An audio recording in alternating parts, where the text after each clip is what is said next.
Waterproof shoes are kind of like all-wheel drive vehicles.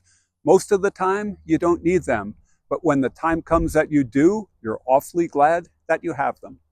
This video asks the question, do you need waterproof shoes hiking? My answer is, it depends. For this video, I'll use the example of the place I hike most often, Grand Canyon, but the same considerations apply in many hiking environments. First, let's look at waterproofing. In the old days, shoes were waterproofed with either an impermeable membrane like rubber or a permeable but sealed membrane like leather with a leather treatment. These are some old Lone Peak 3s, which I believe were simply sealed on the outside with waterproofing. The waterproofing did not last very long on these. But nowadays, most hiking shoes use either Goretex or a Goretex knockoff like Event. Goretex was invented in 1969 and was first used in clothing in 1976.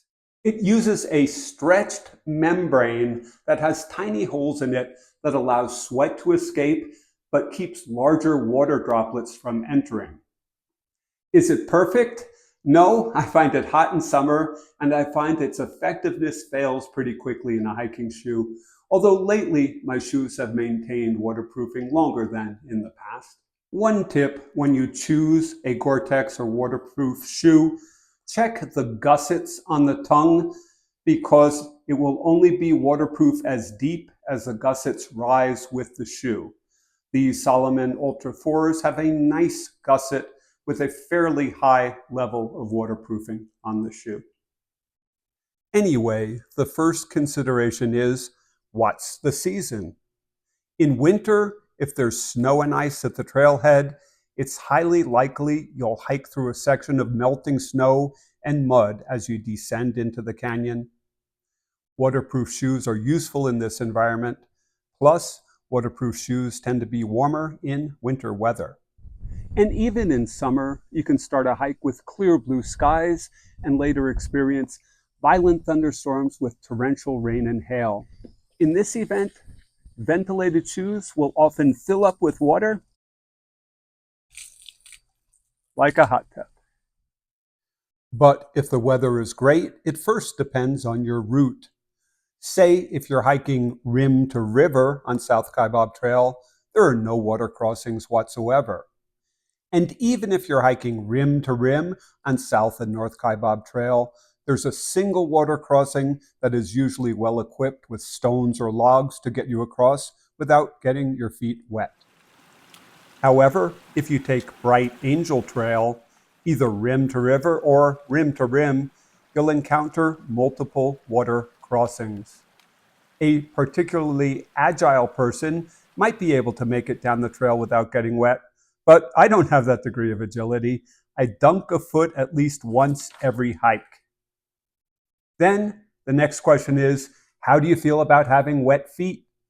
Some ventilated shoes boast of their drainability, and hikers or trail runners accept immersion into water as part of the hike. For them, Bright Angel Trail provides no issue. Many ventilated shoes advertise their drainability for people who choose to go through water. You can see the water draining out along the base of the shoe. Often they're equipped with small holes through here. However, weather and season plays into this as well. It may be no issue to have wet feet on a 100-degree day, but when the temperature dips to the single digits, you might risk frostbite. But if you're a person who doesn't like getting your feet wet, waterproof shoes, from my perspective, are highly desirable on Bright Angel Trail. Depending upon the season, you encounter 6 water crossings where there is no bridge. The most annoying is about 3/4 of a mile north of Havasupai Garden, where the Park Service has allowed Garden Creek to flow down the trail for an extended distance. Trees and bushes on the side make it hard to avoid stepping in the stream.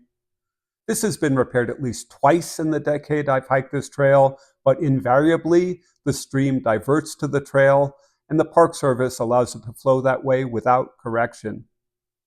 This is particularly difficult for hikers who hit this section at night and have never hiked Bright Angel Trail before. I've encountered multiple hikers who felt they were entirely lost and had ended up in a stream bed when, in fact, they were hiking on the correct but flooded trail. So, a final answer to the question of do you need waterproof shoes to hike Grand Canyon?